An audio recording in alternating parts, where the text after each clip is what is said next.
We were right when we were asking the court to recuse itself, because you have realized that the court has failed to consider our applications. Even the most pertinent question of the qualification of Kindiki and who is to determine that qualification, the court did not even deal with it. It avoided that one because it was a poisonous chalice.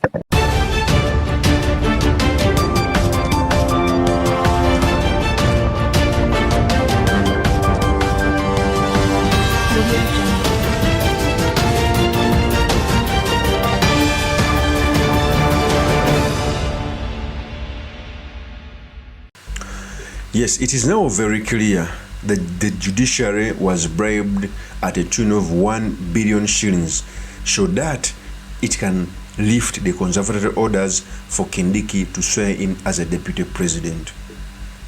It is now very clear that the judiciary, which has always been looked at as a place where political dispute can be solved for or against any party, is degenerating. Even a person who doesn't know the law can see that Rigathi Gachagua didn't get a fair trial.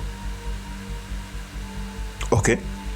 News coming in show that the Deputy Chief Justice Farameno Mwiru got 1 billion shillings to play this dirty game so that Kindiki can be shown in. And he structured a 3-bench judge who shared 100 million shillings each so that they can pass out a judgment that's not anchored in the law. So in this episode, I've come to make a detailed view on how the Chief Justice got this money, to point out the loopholes in their judgment, but most importantly, the study materials we can learn from the politics of our nation. But before I do this, I want to know that if you're new to this channel, please subscribe. If geopolitics and economics is what you want, this will be definitely the right channel for you to subscribe to.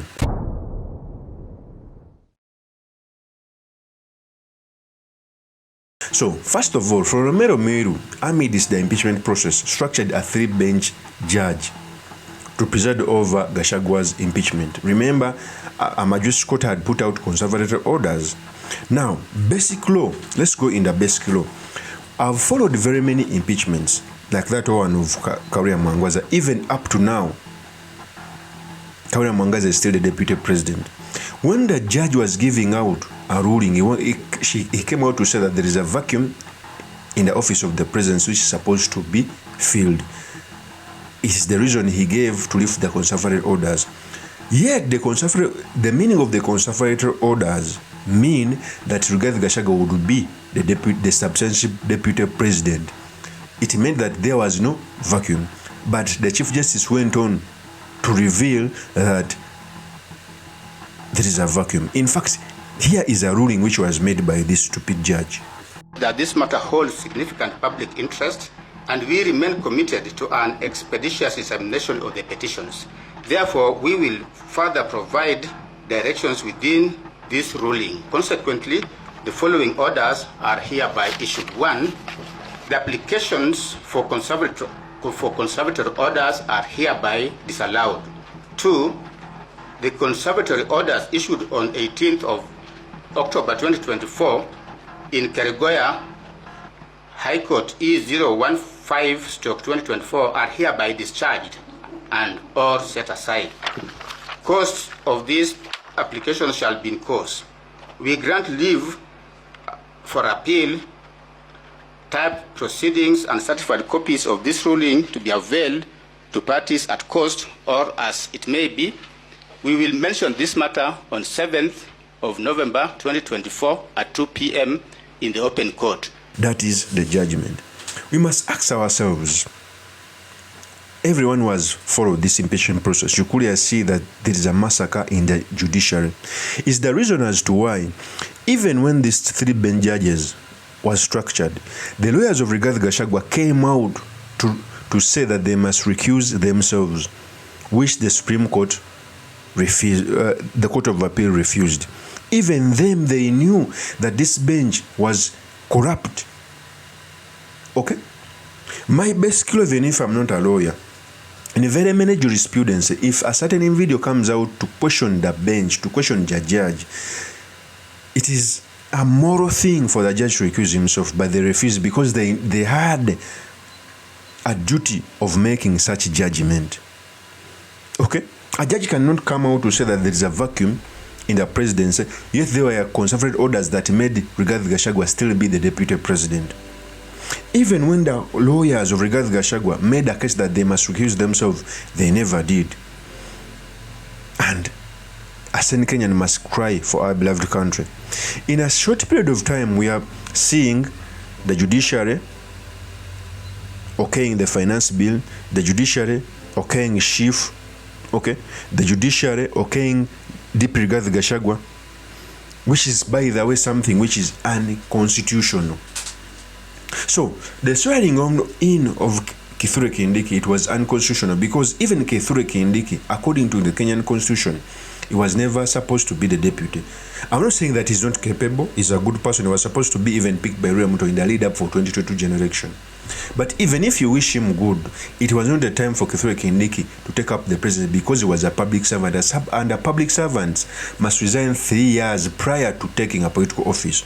It is the reason as to why any public servant who would want to contest in a political position resigns 3 months before an election.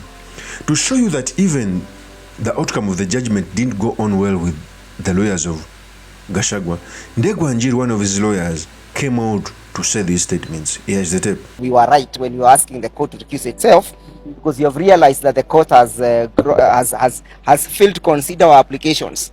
Even the most pertinent question of the qualification of Kindiki and who is to determine that qualification, the court did not even deal with it. It avoided that one because it was a poisonous chalice. They completely refused to consider that position. So what we are being told is the IBC is not necessary when you are seeking to replace the office of the deputy president. That is to mean a madman can become deputy president, a bankrupt person can become deputy president after impeachment, or that is even to say a person who is not a registered voter can become president. And that's to say we are saying that the court needs to have a reflective moment whether this is the way we need to go as a country. People had a lot of hope with the judiciary, that the judiciary would stand between the constitution and the people and play guard to it. But unfortunately, we have been treated to an embarrassment that both the judiciary, the executive, and the legislature are in bed together. So Kenyans are basically on their own, and that's why we are saying, for us, we shall continue to do that which is right. That is Ndegwa Wanjiru. So any sane person cannot come out to say that the swearing of Kithure Kindiki followed the law. It was much more political. And even if Rigathi Gachagua had a lot of bad things, let me assume he had, the law must have been followed. The conservative orders maybe would have not been lifted until, if they wanted to make it more quick, they would sit, burn midnight oil so that they can pass out a judgment either to uphold or dismiss Rigathi Gachagua's impeachment.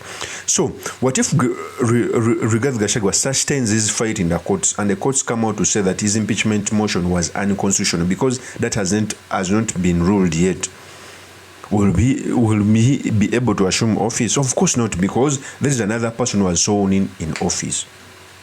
So any person who wants jurisprudence in Kenya must not be happy that this has happened. And it is very clear that phenomenal Meru got 1 billion shillings which were shared in the corridors of power. Even the appointing a bench of judges, I don't think it's supposed to be a duty of the Chief Justice, the Deputy Chief Justice, unless the Chief Justice is the one who gave those powers to the Deputy Chief Justice. Just imagine if the Deputy President right now appoints a new cabinet without the President. Can that thing be constitutional? Of course not. So, any sane Kenyan should not be happy that this has happened to Rigathi Gachagua. In fact, this has fruits that Rigathi Gachagua is shaping the constitutionalism of Kenya. But the bribes in the judiciary are coming back because we are all human.